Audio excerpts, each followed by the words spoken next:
Herkese merhaba. Bugün sizin için bir vlog çekiyorum. Bu videoyu altyazıları açarak izleyebilirsiniz.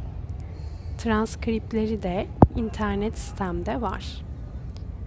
Açıklamalar kısmından internet siteme giderek transkriplere ve kelime listesine ulaşabilirsiniz. Şimdi başlıyoruz. Sabah 8'de uyanıyorum. Hemen yürüyüşe çıkıyorum. Hava çok soğuk. Sabahları yürümeyi seviyorum. Yürürken köpeklerle karşılaşıyorum. Bir sürü köpek.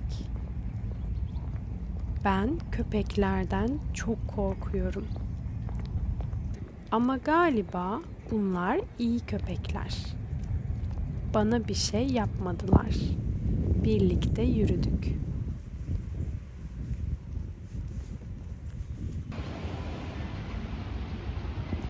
Sonra eve geliyorum ve kahve yapıyorum. Kahvemi içiyorum. Sonra AVM'ye gidiyorum. Biraz geziyorum. Ama bir şey almadım. Her şey çok pahalı. Bu yüzden sadece baktım. Eve dönüyorum. Bulaşık yıkıyorum. Bulaşık yıkamayı hiç sevmiyorum. Başlangıç seviyesi için bir Türkçe kursu hazırlıyorum. Bunun için biraz çalışıyorum. Ben yabancılara Türkçe öğretiyorum.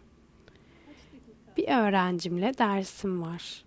Onunla Türkçe konuşuyorum. 30 dakika yani yarım saat. Sonra bilgisayarda bir şeyler izliyorum.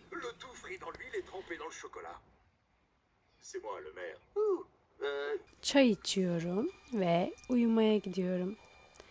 Umarım bu video sizin için faydalı olmuştur. Bir sonraki videoda görüşürüz.